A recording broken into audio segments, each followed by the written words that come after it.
Michelle here. Hey, everybody. Her sidekick, Julie. Kind of threw you off, didn't I? I did. I was planning that. I was totally thrown off. Just wanted to change it up a little bit. I could tell by the look on your face, though, that it was going to be different. Yeah. So we're here today in the beautiful Emerald City, which is where we reside and where we record, right here in the comfort of our living room. And we have a lovely guest here with us today. She is lovely. She is kind of lovely. She's a little sassy, isn't she? Sassafras. I think that's why we're friends. We've known each other a long time. Well, I'd love to introduce all of you to my dear friend, Dina Dumas. And some of you listening might actually know her because she's a local in the Seattle area too.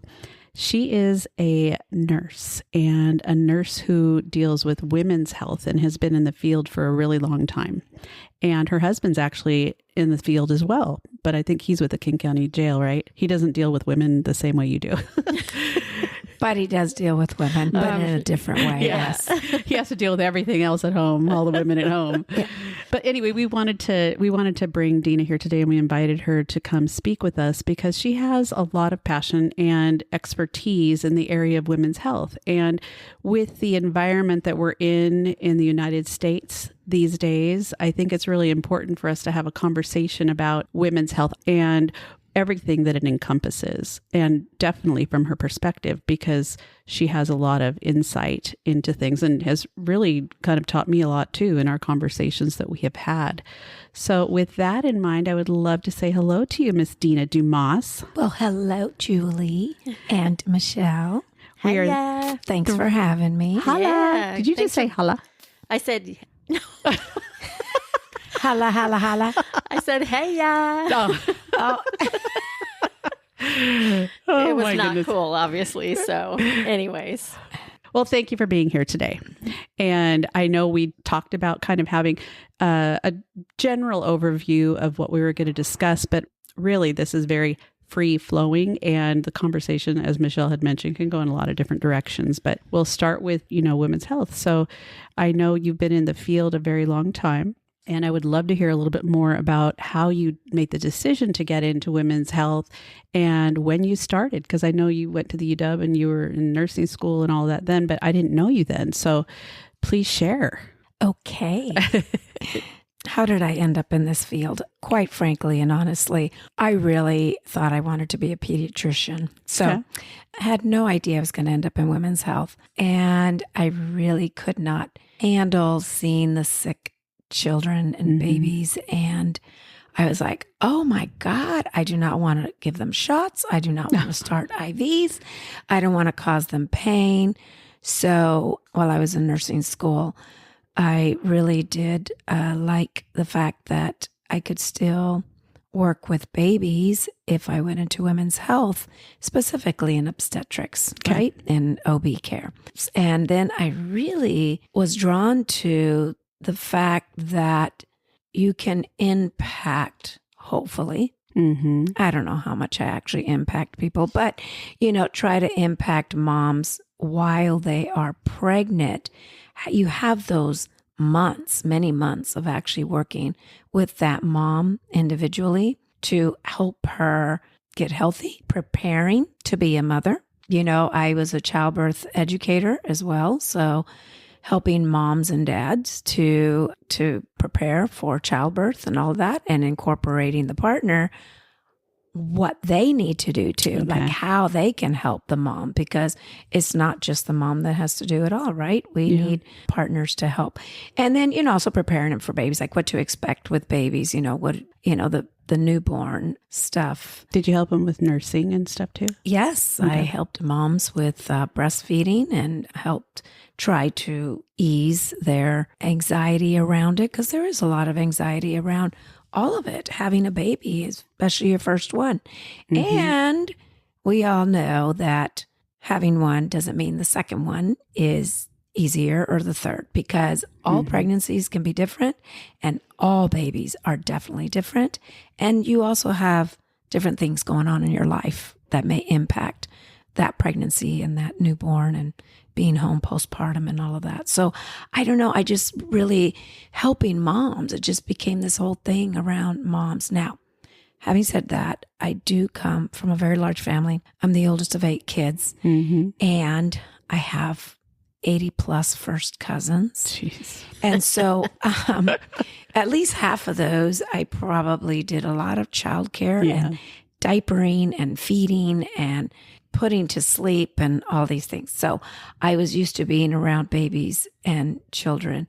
And so my mom was single because my dad passed away when I was young, and seeing her as a woman having to navigate this by herself. And I saw she had her hands full. Didn't have the support, and she really didn't have a lot of understanding of resources to women. And, she just kind of, I'll be honest, she's a badass. She just really did it on her own. And so I think that's part of it too.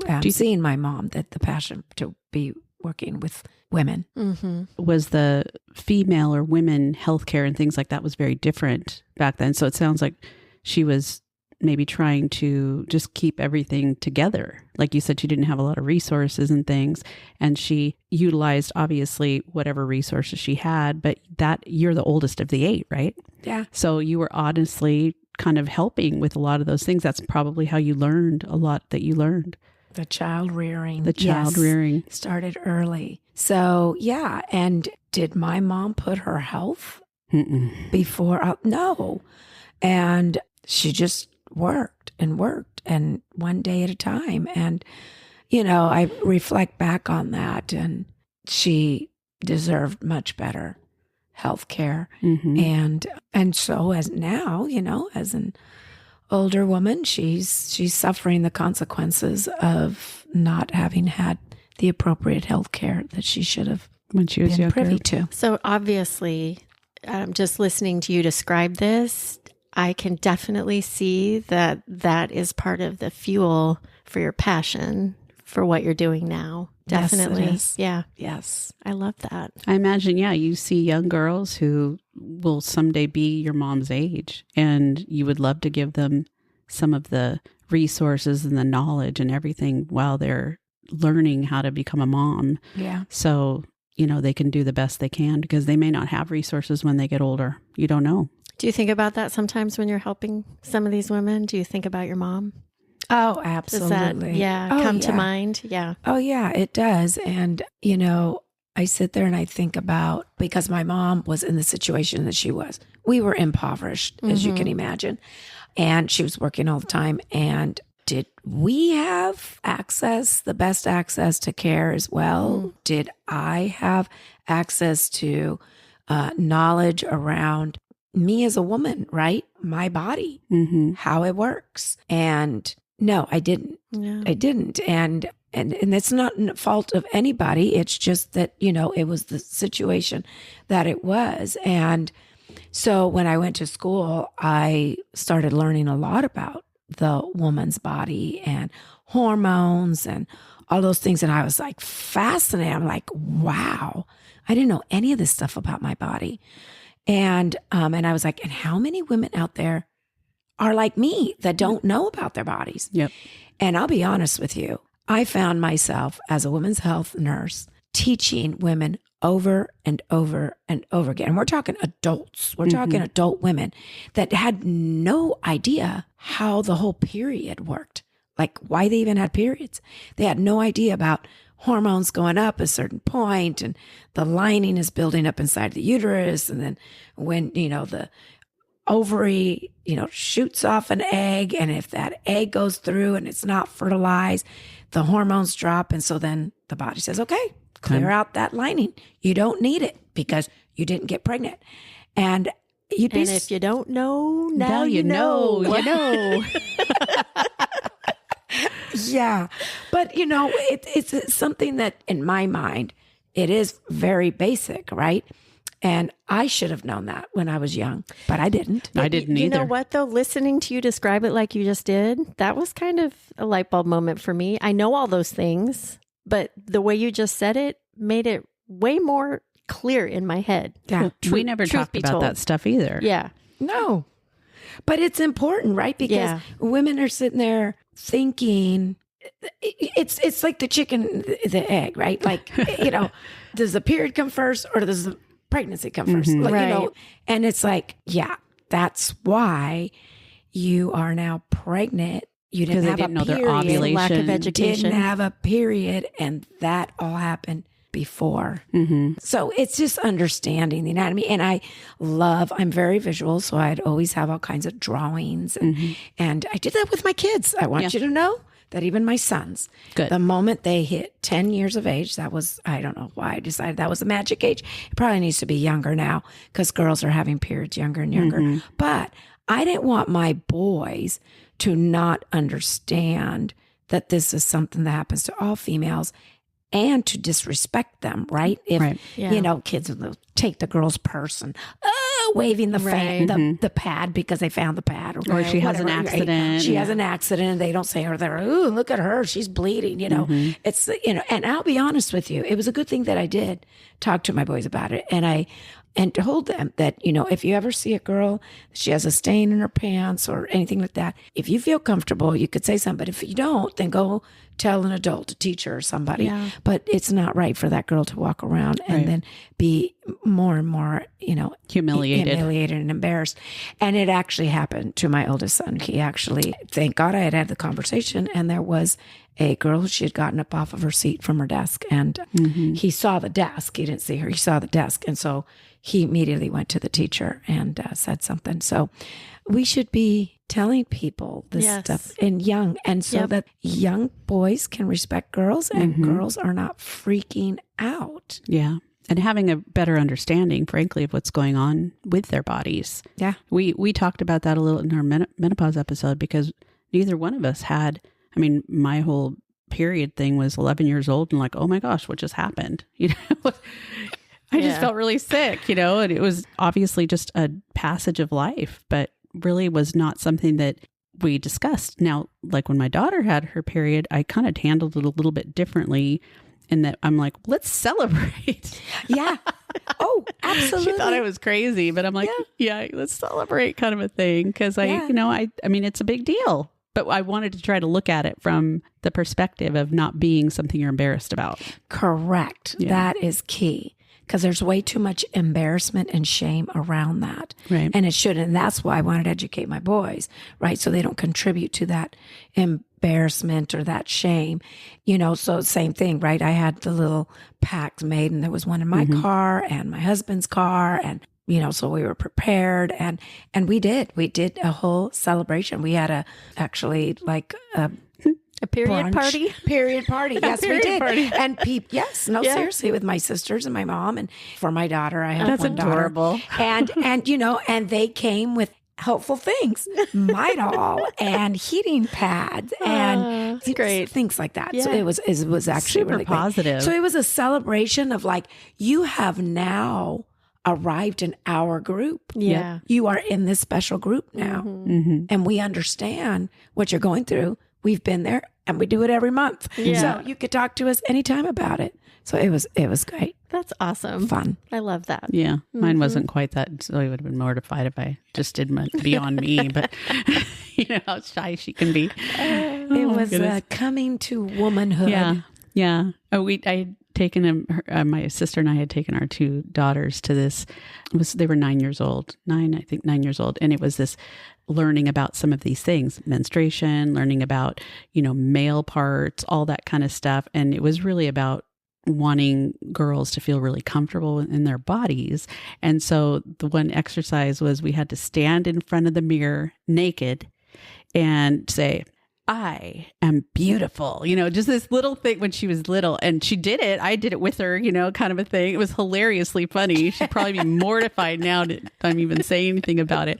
But it was just really trying to encourage the positive aspects of being a girl, because there are lots of positive aspects. Yeah. So you decided to get into women's health after that, when you were in nursing school, you switched off from being a pediatrician and went off into the women's health. So did you work in the Seattle area after that, or did you work in another area of the state? No, I have been in Washington, and I've been with the same company from day one. That's awesome. Yeah. And so, I've been very awesome. happy. So what were your first experiences, with dealing with actual people, women that were having, I want to say crisis, but, young girls that were pregnant and didn't know what to do, that kind of thing. Did you run into that a lot right away? Oh, yeah. And it's not just the institution I work with. I mean, this is all around the country. It doesn't matter. It could Everywhere. be a public health clinic and, an outpatient clinic, an ambulatory clinic, or, a major hospital like what I work for.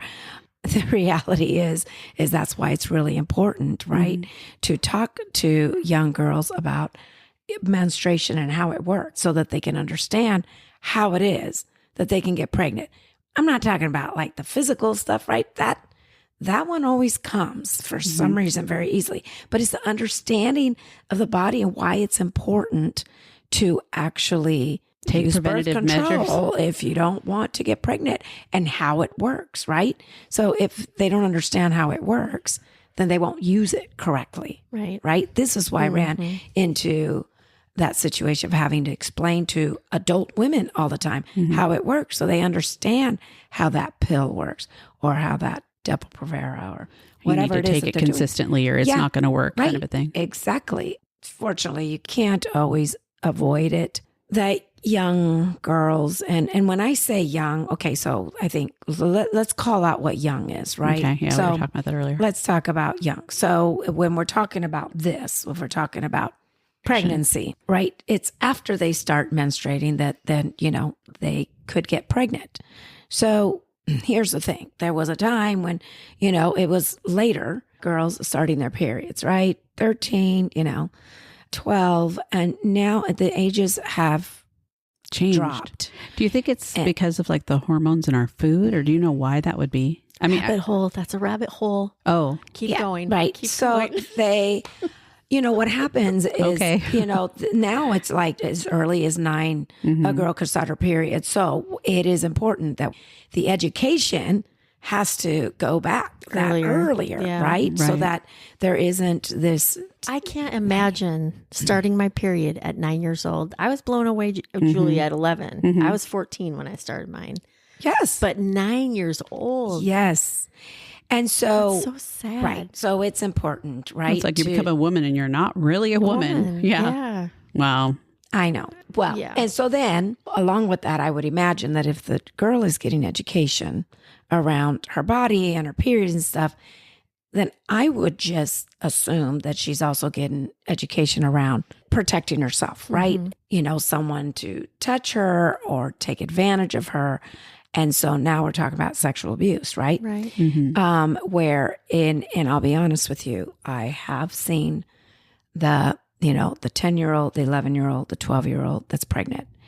And believe me, it is not her choice. And people who sit there and say that it's their choice are really confused because at that age, they can't even make the decision. They can't make the decision because they don't understand, one, their bodies, two, they don't understand the consequences and the long-term ramifications of having relationships with someone. And if they end up pregnant, right? I mean, they're not even thinking about STDs. I mean, STDs is like, all right. So let's just, you can prevent. I mean, you can pretty much take care of most STDs, right? But, a pregnancy is a whole different ballgame. Right. Whole different ballgame. And so seeing these young girls and the shock on their face, and they don't even understand. They don't even understand how they got pregnant. 10 years old, for God's sake. So when in those scenarios, have their parents been with them when they come to see you? Well, they always have an adult. They have to have an adult that comes with them. Typically it's mom. I would have to say in all of the cases, they were all sexual abuse, right? Even the 10-year-old who sits there and says, but I wanted it. What does she know about what she wants at 10? What does she want? How does she even know what it is? Yeah. Right. So even the 10-year-old says, but I wanted it. No, it's because she'd been groomed, right? Yeah. It's because probably had been molested and just happened, right? What just kills me about that is that poor child is going to be stigmatized by the people around her because, she got pregnant and when she's the victim. She's a victim. Yeah, in those Absolutely. circumstances, And that's absolutely what we need victim. to be clear on. Yeah. That the child is the victim. Right. They are never, they didn't ask for it. They didn't go along with it. They didn't, want it. They didn't, whatever people say. But, think about it. Back in the olden days, if a girl was pregnant, they were just like, oh, she's just going to go visit her grandparents in whatever state Wink, wink. and is going to be gone For 9 months. Yeah, well, yeah, exactly. We had a girl in high school that left. It was just, she left, and that was what ended up happening. And they also had homes, right? Yeah. They had boarding homes where you could send pregnant girls there and stuff. And so you just hid it, is what you did. They're just treated like pariahs, though. That's what kills So me. how do you think she felt? Oh, yeah. Right? So now she's got shame and she's stigmatized. And then there's people, when she comes back, people are, oh, wow, you were only gone for like 10 months. Wonder what you were doing. Yeah. And even if it's true or not, people are still going to think that, right? And she's still going to be treated a certain way. And they could potentially be coming back to the same situation that they left. Exactly. Which is scary. That is. So girls in those particular scenarios are, well, I guess it depends on how far along they are, but they're required to carry those babies to full term, right? Well, back in the day, they were. Yeah, there wasn't any before. Was it 1960? But then we had this wonderful Roe versus Wade, right, that made it legal to be able to do something about that. And, I know that there's a lot of people that are anti-abortion. This is not a pushing for abortion. This is pushing for appropriate access to health care for females. Yes. And a termination should be seen as health care, access to health care. So are you going to force that 10-year-old? First of all, she's already having to deal with the trauma or the shame, what we just discussed of, like we said, she was sexually abused. She doesn't have the ability to make a decision like that. So she has to live with that already for the rest of her life. Right. And who knows if she can get mental health services. Mental health services are very difficult to come by. So she already has to deal with that. But then to force her to carry a pregnancy, one, with not knowing what's happening to her body's going to go through major dramatic changes. And 3, is her body even capable? Yeah, that's what I was wondering. At that size, right? Physical size of being able to go through a pregnancy. And a lot of them, they can't go to term, right? They just can't, because they physically, and their pelvis is too small. Enough. They're too small. And so you end up with, preterm and, all kinds of complications. And, expecting that this girl's going to have a vaginal delivery. Are you freaking kidding me? You can say fucking. Are you fucking kidding me? Yeah. Oh, fucking kidding me. Yeah. No, serious. But, and so a lot of them end up, with anatomical problems. Right. Like maybe they can't have kids in the future. Right. Exactly. Yeah. Because it's damaged them physically to even grow a baby or to try and birth a baby. It's just, it's crazy. So now they got to go through all that. So not do they have to deal with the sexual abuse, but now they have to deal with the trauma of having gone all these months. And then, God forbid, that the delivery is just a mess, which can be. And then the possibility. Now they have so either the baby dies birth, right? Or, you have a preterm baby and now the baby's in NICU and she's that in itself, even for a full grown, mature woman to go into preterm labor and have their baby in a neonatal intensive care unit for months is devastating. It's difficult. It's strenuous. It's hard emotionally. And, as women, we do this. What did I do? It was my fault. I must have done something. Right? Do we not? You blame yourself. Yep. We blame ourselves for everything. Try to figure out what we could have done differently. Right. Yeah. What did I do? Did I walk too much? Did I go up the stairs too much? Crazy things. None of those things make you have a preterm birth or a miscarriage for that fact. And speaking about miscarriages, there's a big problem in our society with shame around that. the guilt that I lost this pregnancy. And so women do not talk about that often enough. And so they don't realize just how common it is. Yeah. You probably know multiple women who have had miscarriages, but you just didn't know it because they don't talk about it. And because they keep it to themselves because I must have done something wrong, or there's something wrong with my body that I couldn't keep this pregnancy. There's something wrong with me. So women get blamed. Well, especially I had a miscarriage and I had 4 healthy babies. So you question yourself, like, why was this different? Because it was after Isaac. So I had already had four boys. Yeah. And then I got pregnant again. But yeah, you question, like, And there's nothing that a woman does to cause a miscarriage. It's just, I think it's just a natural way of our bodies saying either that joining of the sperm and the egg wasn't right, or your body wasn't ready, wasn't the right time, whatever.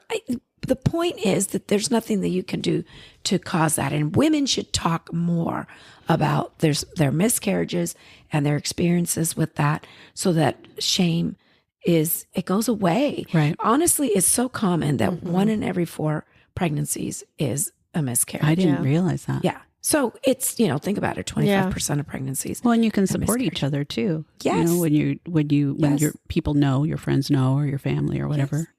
And the other thing is that a lot of women don't even know they had a miscarriage, right? They all of a sudden, like, they thought their period was late, and all of a sudden they have a period and it's extra heavy or something. They're like, oh, that was because my period was late, but it was actually a miscarriage. Oh, So they don't even know that.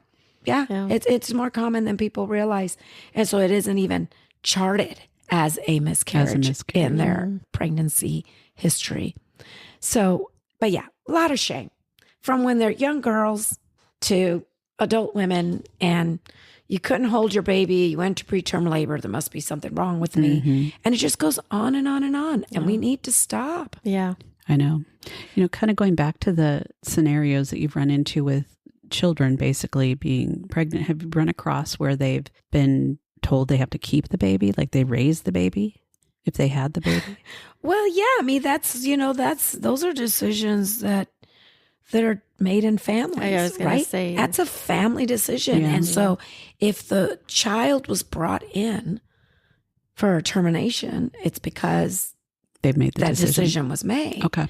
Right? But a lot of times they're not brought in until later on because parents, grandparents, family, whoever you want to, say is making the decision, they keep them around home long enough so that then it's too late. And then they have to follow through. And I just think that's cruel. Well, in that case, they might not even have had health care. No, or prenatal care or anything. The vitamins, checks, anything. Right. So, exactly. They don't even know. Or probably circumstances where girls have hidden it. Oh, yeah. Where you're like, they might wear baggy sweatshirts, maybe they don't get that big, and so. Because they know that family. Right. What their thoughts are. And so they're afraid to say anything, and judgment and, being whatever the case may be, right? Or being shipped off or something. I don't know. So. Have you seen things change for the better? You've been doing this for how many years? Oh, 30 plus years. 30 plus years. So you would think that things have gone in a better direction as we evolve and move forward. Is that what you are experiencing in women's health care, or is it like steps forward and then steps back? Is it a constant struggle? I don't know. I don't know. Legislation. Yeah, well, needless that's a loaded to say, question. You probably, based on the way I'm talking, that I am very disappointed. So, we had access for healthcare. And like I already said, making decisions around family planning has been good, right? Women have been able to access birth control, of course, if they've got finances or the right resources, but birth control options have been, available. Also, like I said, if a termination is needed and all of that. And unfortunately, I believe we're going backwards. We have definitely gone backwards with the overturning of Roe versus Wade.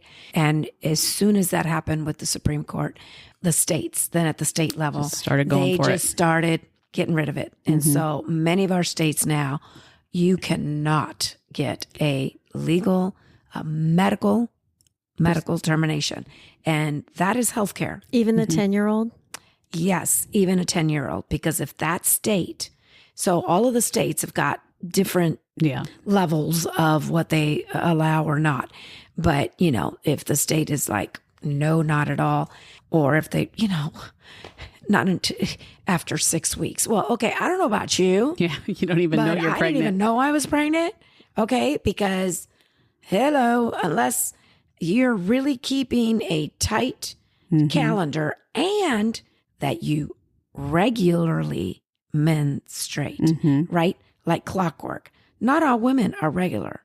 Right. And some women, you know, they are, you know, it's off here and there. They can't predict it. And so most women by 6 weeks don't even know they're pregnant. And so a lot of the states have made it that, you know, you can't have a termination after 6 weeks. For any reason. That's all purposeful. Oh, yeah, for any reason. It doesn't matter if it's incest. Right. So are there any states that don't allow it at all, don't have abortion at all? Do you know? I mean, this has all been in the last 6 months that all of these changes have come about. And it all happened so quickly. Right after that overturning of Roe versus Wade, the states just started boom, boom, boom, all of them, just, you know, a lot of them where I have lost track. I'll be honest with you. I've lost track. Disclaimer, we're not legal experts here. Right. But, No. you know, I think, I think we're kind of like at around like 44 Florida. States. I know, like Florida out of and the Texas. 50 that have put in some really strict. And the crazy thing is that how is that young person going to be able to, if they don't in their state, go to another state? That takes money, right? Travel, support to be able to go to another state. And some states are actually trying to pass laws around not being able to cross the state lines. State lines. Well, they're to talking prevent about that. doctors even getting charged criminally for helping them. Are you they're kidding charged. me? Doctors have been murdered Yeah. for performing those kinds of procedures. The crazy thing is the procedure, you've got a couple, right? You've got the DNC, which is a dilation and curettage, which is used when a woman has a miscarriage. Okay. And if she doesn't bleed and pass the pregnancy, then you have to do a DNC. So it's just basically cleaning out the uterus. Yes. Okay. Which is the same thing that's done in a termination Okay. early on. Now there's also the option of doing it medical, right? With taking pills. And basically you take the pills and you will pass it like a miscarriage, right? You will just bleed. Right. You'll bleed more than you would a period. You pass it, you do it at your home, give you the pills, you go home, you do that in the privacy of your own home. If you want to have support there or if you want to just keep this to yourself, the woman has the right to do that. It's, she can do that. And that has been something that has been around for a very long time. And women have used that. What's it called? Well, it's a medical termination. Oh, okay. So, but you said it's like medication. Medication. Yeah. Okay. It's a couple of medications, 2 pills that work together to make this happen. That is something that will work up until how far along? Well, usually it has to be early in pregnancy. Okay. So you definitely need to be in the first trimester. Okay. For that to be effective. Washington State, though, is very progressive and very. I'm proud to work in this state, to live in this state. Our governor actually purchased. Yeah, I saw that. Lots of medication so that we have it for our women in our state. Now, when all of this stuff happened and the states started right away, changing things and, blocking and putting locks on any access to care. We actually here in Washington, and I can say specifically our providers at our facility, were really concerned about okay, we're going to probably get an influx of women coming to our state who can't at their state get these procedures or get access to this health care. And so really started working at how to open up access, how to make it more available. So, you know, you only have so many doctors and, you know, there's so many hours in a day and clinics are only open. So, you know, so had to really purposefully look at how to increase access to healthcare for women for these needs. I know Idaho was one of the like we had opened up our border or something to Idaho. I remember reading about that, where women from Idaho could come here because they didn't have access to. Because Idaho is one of those strict states. Yeah. And so we knew, being neighbors to them, that we were going to have to be proactive about having access for women. It's backwards. It's going backwards. It's a major, major step backwards. What was afforded to us of being able to have access to all healthcare, our daughters don't. Right. Yeah. If they live in another state, my daughter's my daughter doesn't decide to move to any other state. But yeah, like think about how that really is ass backwards. It really is. Right? If we had access to this, you know, that our daughters don't. No. Right. It's ass backwards. Now let's try and say that little blue pill doesn't exist anymore. Dude, it's all of a sudden covered by insurance. Oh yeah. So if all of a sudden men couldn't get Viagra, then wouldn't the men think that's going backwards? I would think so. They can't get a penile implant so they can get an erection. They can't. That's going backwards, right? Medicine progresses forward. They learn from mistakes in the past, progress forward. That's where we're going. This is backwards. I mean, a lot of the controversy is surrounding religious beliefs and people's specific beliefs. Like even with, and I don't recall which insurance carrier, but I remember there was an insurance carrier who was choosing not to provide not to provide birth control, or there's some pharmacies or companies that they just flat out don't provide it, or it's not covered by their insurance that they provide for their people. But, you know, the blue pill is. It just absolutely blows my mind. Because we are still in a society that puts more value on men than women. Yeah. Yet this world wouldn't go round without women. You think? Right? You think? I mean, we would have an extinction to the population. Makes you kind of wonder. Crazy. Yeah. I mean, I'm not like this gross I'm not like that gross feminist, like I am woman, hear me roar kind of a thing. That's not what I'm saying. It's like, I wonder if the situation was reversed and men were the ones that were, you know, like if we weren't the ones carrying the child, but men were, if things would be different. Absolutely it would. Yeah, because I think abortion would be all over the place for no reason. I'll just bank on saying absolutely. Yeah. All right. And that's part of the thing, right? That's part of the problem, is that it's men that are making these decisions and they're not even the ones that it affects. Right. You know, that's BS. Well, I think the bigger picture too, we were talking earlier before we were recording about children, just children in general, and being in the foster care system, or we don't have orphanages, I don't think, in the United States anymore. They have them in other countries. But there is all this advocacy for conception, you know, life begins at conception, and we take children to term no matter what. You know, if it's a 10-year-old getting raped or whatever the case may be, there is this expectation in a lot of states that these women carry these children to full term. But then what happens? Nobody's talking about how they're provided health care afterwards, or what if they are poverty stricken and they can't take care of this child? And then this child, it's just like the child is the one really that kind of suffers in a lot of respects. Not only the mom who had the child, and, you know, God forbid she's a child herself, but even women that are, you know, of age, not able to take care of themselves, whatever the case may be. And they're having this child, and this child is neglected. And, you know, it kind of, nobody talks about what we do. They can be put up for adoption. Yeah, they can be. Yeah. And do you know that is not that easy? It's hard to adopt go through kids. the adoption. Yes. Yeah. Why are people here, even in the United States, adopting kids from Russia? other countries? Right. Right. Because nothing here I You're put right. that out there They're 'cause more that's- concerned about them when they're at conception, Yeah. right, than they are afterwards, right? We do not have the services and the support for taking care of children and making certain that they are safe.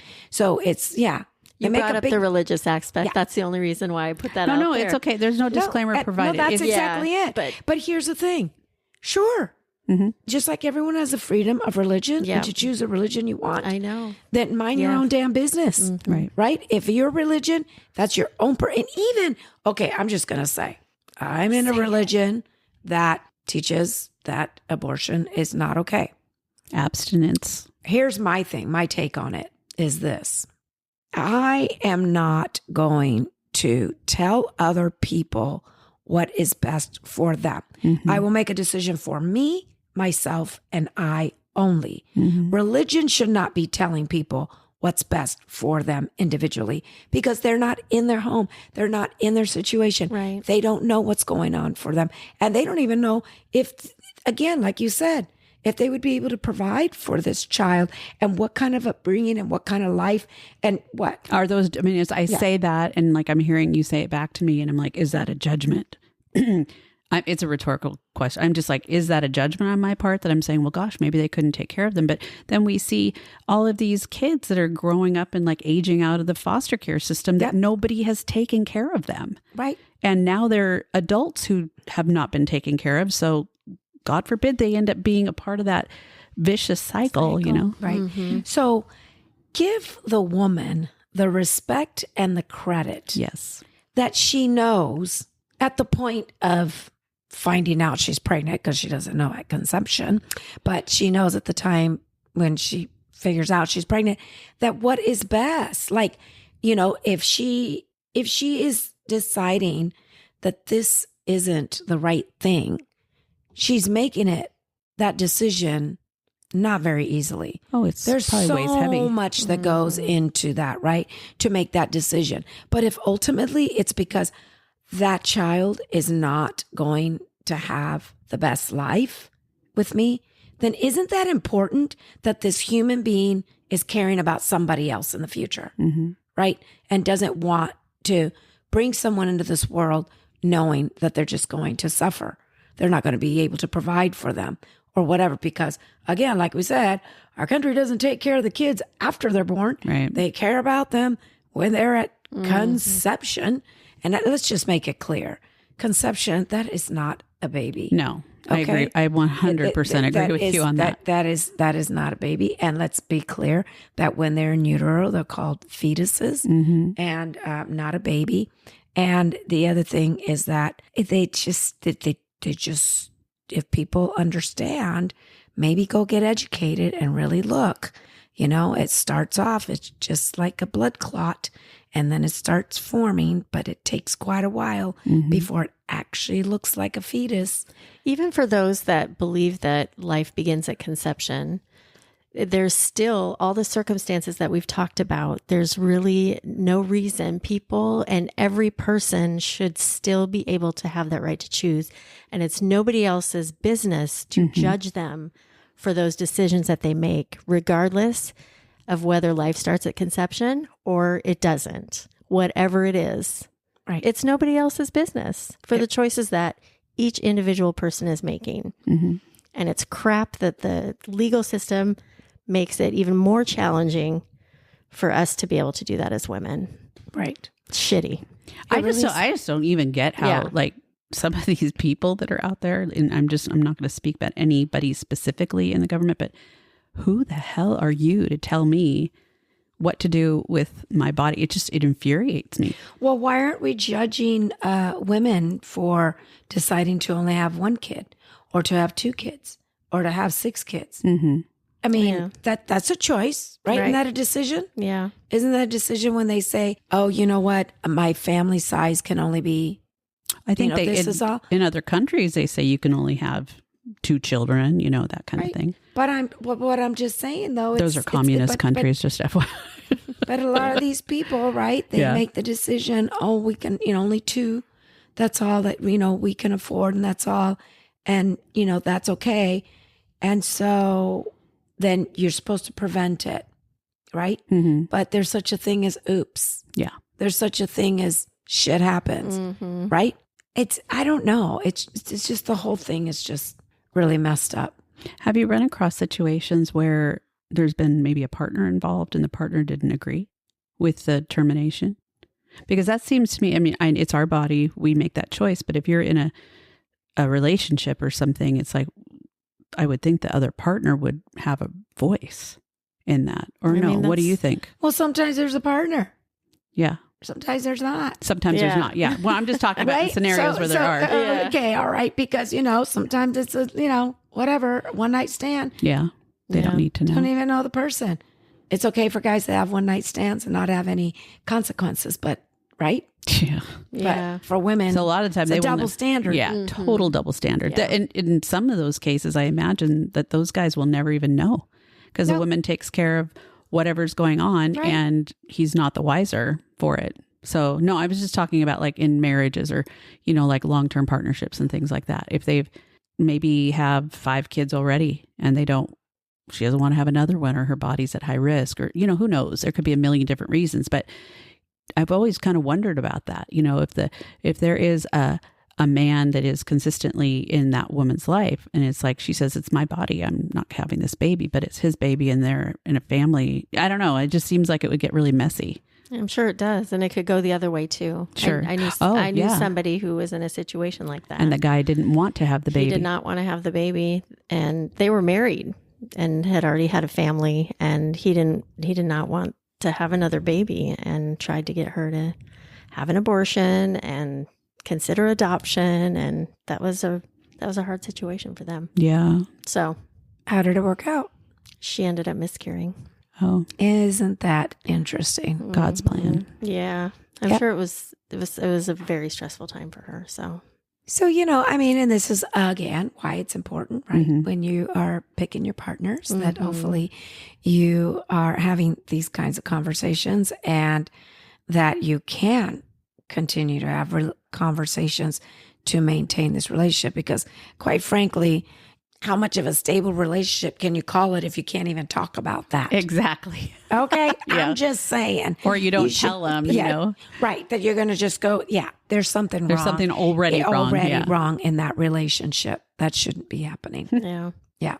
Yeah. And then there's also the situation. Let's just also call it out that there are women that are in abusive relationships and so are feeling trapped in this relationship. Right. And so whatever the man says goes. Yeah.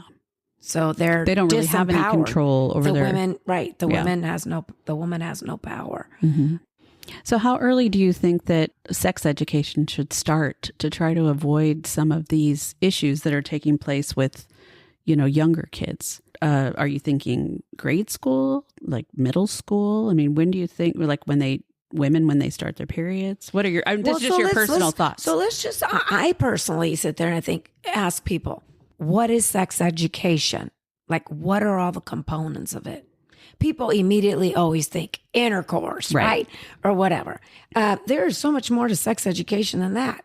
Well, I think about what the kids got the sex education in 5th grade. But I'm talking about, like what I was talking about at the beginning of our conversation here, is that women don't even know about their body. Right. They don't even know how it works. They don't even know what a period is, how it works, menstruation, hormones and all that. That's sex education. That is sex education because you have to understand how your body works. And then how intercourse is going to affect that potentially to then become a baby. I think it's so important for it to come from, if possible, from home. I agree. You know, just because I'm just thinking back when I started my period when I was 14 and, that was what it was. And I had sex education in school, whatever that was. But I didn't understand. I did not understand it even at 14.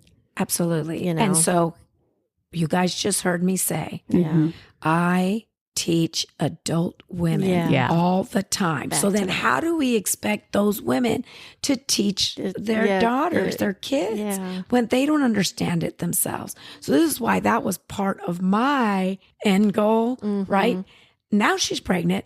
Too late. She's pregnant. But it's not too late for her to understand it Right. because now she's going to have a child. And let's hope that now that she understands it, she'll feel comfortable being able to talk to her child about it. Right. Right. Break and the not be cycle. like me who didn't know a single thing about it.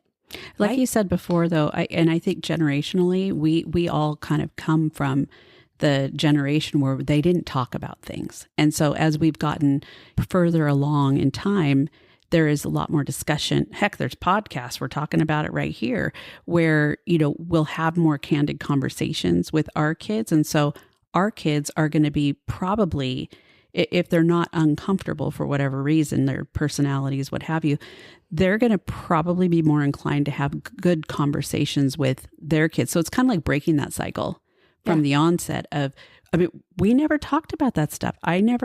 We never talked about sex. All I knew was all of those things were dirty. You were loose, you were whatever. If you got involved in anything like that, if you took boys' attention, those are the things that I was taught. Oh, me too. Yeah. Oh, absolutely. And Religion. It's all based in religion. Well, my dad wasn't religious, but my mom, she made up for she your made dad. up for it. Yeah, she made up for your dad. And she didn't talk that way. Right. And she never spoke that way, never made me feel that way. It was more my dad that did that kind of stuff. Well, I'll just say that I am always happy to talk about it with anybody. And, I have had to do the whole that talk with, nieces. I had a niece and her mom, was like, I don't feel comfortable, And so I thought it was just the niece that was going to come. And she came too. Oh, She that's was great. like, I don't know. So is it okay if I listen to? I was absolutely. Yeah. I was so proud of her. Oh my gosh, right? that's Because great. you know how much courage it takes Yeah. for a grown woman who's already had. Mhm. She had already had 3 kids, or maybe she was on her 4th kid. At any rate, that she said she didn't understand it. Mhm. And that but I want to understand it because she still had a couple of other girls. Mhm. Let's share with each other. I think if you understand it, ask somebody, do you understand it? You understand, and share with them. Mhm. Yeah. And it goes back to people just being comfortable talking about things we don't talk about, which is a lot of what we talk about. But let's On be this real. show. Isn't it interesting though? Yeah. We're fairly grown women. Yeah. Fairly. I'm not using the O word, but tell me, how many times have you talked with other women about periods and stuff? It happens all the right? time. Do we Yeah. not talk about it? Yeah. And like, oh my God, I'm cramping, and what do you do? And whatever, and Yeah. you talk about it, but We're adults. not the O word, right? We've been around long enough that Yeah. it's now it's like, oh my God, When wish you I say could O stop. word, are you saying orgasm? Oh. I was like, what is the O word? Is she talking? Yeah, see, you don't even know it yourself because you'll never be that, right? Oh my You'll God. be forever young. Forever. She's evolving. She I'm likes to use evolving. the word evolving. Yeah, instead of retiring, which I'm not doing, I'm evolving. Hilarious. That's Of course, my mind's in the gutter. I'm like, are you talking about orgasm? What are you talking Oh, about? do you want to see? That's because you were like, when should sex education start? And Yeah, you she was went still- there yeah, she was still instead thinking of what I'm saying from the very beginning of understanding your body and how it I mean, works. yeah, who hey. knew? I mean, talk about an orgasm. Oh my gosh, can you imagine? It's like I remember like just the basic stuff. Like this is a woman's body, Yeah. like the technical names, obviously body parts. These are the men's body parts. This body part goes into this body part. It, shoots. I mean, it's very technical, the things that we learned. It wasn't like, There was no talk of orgasm, though, was there? Right. oh my Yeah. God, no. Okay, I don't know about y'all, but I did not know anything about orgasm That's when what I I'm first telling started you, having discovered sex. it. That's what I'm It was till saying. way later when I don't know what happened accidentally. It happened. I'm I like, know you're like, "Whoa, whoa. what was this? Oh, Now it's my like, it's God. it's a necessity. Okay, so now I know how to do that. Yeah. Oh God, that's hilarious. And I'm going to make sure I do that all the time. Yeah. So true. Isn't so that Oh my true. God. Yeah. Like, Yeah, we Right? have to be in our 50s If I to talk could about do that. what I do now, like when I was 20, Whoa. Yeah. Oh, yeah. I'm sorry, but I think it gets way better as you get older get way because better. you do know, Yeah. right? You really know your body. Yeah. You know yourself. And it's just, I'm sorry. You cannot compare it to that 20s word. young. Yeah, I know. Yeah. The old. Is key to being better. Yeah. Old? Orgasm. Now we're talking about the orgasm. Well, I guess and being older. And being older. Yeah, because you learn more. You're right. You know more about your body. You're more comfortable talking about it. You're more comfortable saying what you want. And there's way more to it. Very true. Yeah. There's so much more to it. And when you're young, one, you still don't understand it. And two, because you don't understand it, you can't really talk about it and say, this is what I want or this is what works better for me. You just can't because you just don't even know it. Yep. You don't get it. I was going to say, it's like straight up missionary shit. And then it's like, oh, I'm pregnant. That's probably what's happening out there. So I don't know. But okay, were you going to say something? No, I was just going to say. Talk about going down a rabbit hole. Hey, we're clarifying orgasms. That was a deep one. Yeah. Okay. Excuse the pun. Okay, go ahead. Sorry. No, I was just going to say, so all the years in healthcare, we've established a lot of things. We've talked about so many things here. But are there resources that we can, when you think about women's health, and I don't know what specifically, maybe for younger people, as far as education that are out there? So they can find, the internet's a crazy thing, but it's also a good thing if you know what to look for. And then hopefully they don't end up on like porn or something. Well, because let's just be real. That's not education. No, God, no. That really isn't. And I think all that does is just add to the shame to women because they think that they're supposed to be like that, look like that. And the reality is that that's not real. That's all fake. That's all choreographed. And, so it's unfortunate. And I think there is a problem with that on both sides, men and women, that then there's like this thought that they have to be like that. And let's just say it shouldn't. No. There should be some emotion behind it. It shouldn't just be, mechanical, like props. Yeah. Boom, chicka, boom, boom. So, but education, well, now, for young girls and, this is moms seeking this out, but, now there's classes and stuff that you actually, mom and daughter can go to. And I like that, mom and daughter. I think that's great. That's what we did, and it needs to be because a lot of times the moms, they come out of there learning a bunch of stuff. And the good thing about it is that they heard it together. So then they can actually like talk about it together. Right. Yeah. Keep up the conversation. And mom, remember when they said at the class this, or vice versa, right? So that it opens up the communication between the mom and the daughter to talk about it. So those are kind of really cool. Granted, the unfortunate piece is they're not free. No. Now there's something that needs to happen. Right. See, here again, access. It's money. And only people who have money can actually go to these classes with their kids. So it leaves a huge population out. Okay, I'm wondering if there are resources. We'll have to look at that, Michelle. Yeah. If there are resources like online that can be similar to what a class would be, but it's free, more online and available, like a mom and daughter could watch it together or something. Yeah. I don't know. I'm thinking of starting a period party business. Yeah. Actually, that would be kind of a fun one. I know. No, serious. I know. It's actually really fun. Yeah. And so because I did it with my daughter, I really was the first one in our family that did that then others, kind of took it on. My sister-in-law did that. Because then the moms who are like hesitant about all that can hire somebody to come in and just like be the entertainer with it all. And everybody, Anyways, I'm thinking on this. It could be various ways. It could be like here around the couch and, like a Tupperware party or, Mary Kay party or whatever. Yeah. Or it could be like you go to a restaurant, right? And you do brunch and then, you're celebrating them there. Yeah. Could show up with a cake or a little cupcake or whatever. But so the thing is not to make it scary, right? So that this girl is feeling like, oh my God, this is just awful. I'm so humiliated. And I'm humiliated. I'm embarrassed now. The whole world's going to know that I'm on my period. And, remember the big bulky pads and you worried that it was terrible. Like in the back of your jeans and everybody could see it. The surfboard. Oh my God. The surfboard. You call it surfboard? I would call them surfboards. Beyonce's surfboard is not the same. Yeah, as no. Your surfboard. Definitely. Well, I lost those surfboards after freshman year, I think.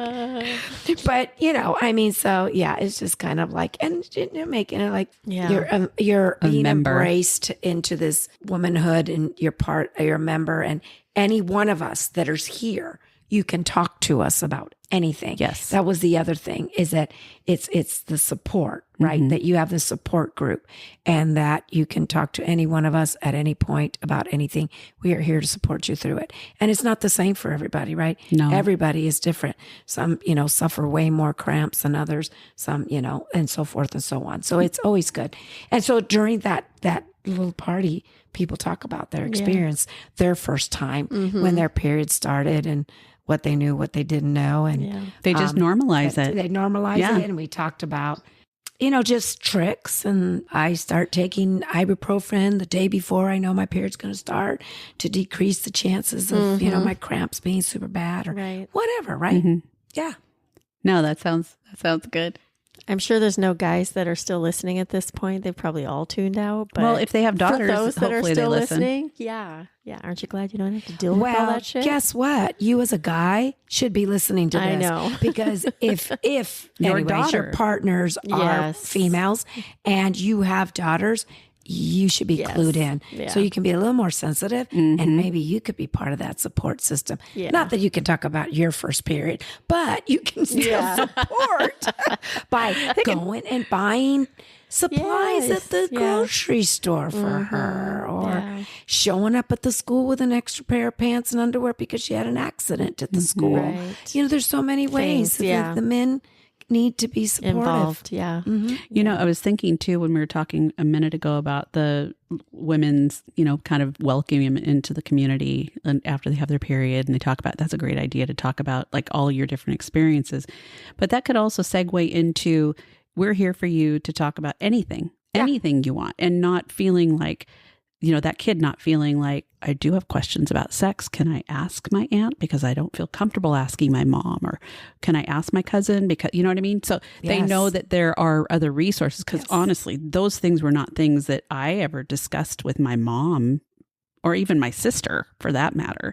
I think I learned different things from talking to my friends, which I think is what happens with a lot of kids nowadays. And it's inaccurate information most of the time. But yes, that's exactly the point of why I brought these women together, because I wanted, because I know, we all know we don't feel comfortable talking to our mothers about everything. But, if there's other members and you feel more comfortable, that was the important part of that, to have a circle of people that you can go to. Yep. A community. A community. Yeah. A community, a period community. A community, period. There it is. We have talked about a lot of stuff today. We have talked about a lot of things. I know. Yes, we did. I so appreciate you. You've always been a very candid person with me. You always keep it real. Yes, I do. And that's why I was banking on you being a great guest, because I knew you would just tell it like it is. You don't, mince words a lot. So you've been able to share a lot of your guidance through experience and everything, which I think is going to be really helpful for a lot of people. I know I've learned a couple things today too. So that's been great. Me too. Yeah. Thank you so much for taking the time and sharing your story and your experiences. Yeah. And God bless your mom. Yeah. She was a big influence in that. And she still is a rock star. And she still is a badass. Yeah. She really is. She really is a badass. And, she had 4 girls, and they were the first to be born of the 8. It was really girls first. So she had a house full of Was there more than one bathroom? No, seriously. One bathroom, it was one bathroom. Wow. Little house with that many people. And, she was, my mom, she had a scary, when she started her period, she thought she was dying. Yeah. Nobody talked to her. Nobody talked to her. Wow. And that's why she says she signed the permission slip when I was in 6th grade to get the sex ed, class. She said, I'm signing this because I don't want you to be, scared like I was. But she still didn't talk to me about it because she didn't know what to say. Right. Let's just be real, right? Yeah. And so again, that's why I'm saying us as women, adult women, we need to educate ourselves so that we can, help the generations to come. Yeah. Well, I think that's a great way to end this right there, what she just said. Yeah. So thank you so much. And everybody, thank you for tuning in and listening. And until next time, I don't even want to advertise all the socials tonight. No? No. It Okay. was too good. TikTok, Facebook, Instagram. Yeah. And we got all kinds of stuff going on out there. Thank you so much for being here with us tonight, my friend. I appreciate it. Thanks for having me. Yeah, This was fun. It was. It was really fun. Yeah. Until next time, everybody, we'll chat with you soon. Yep. Take care. Take care. Bye-bye. Bye.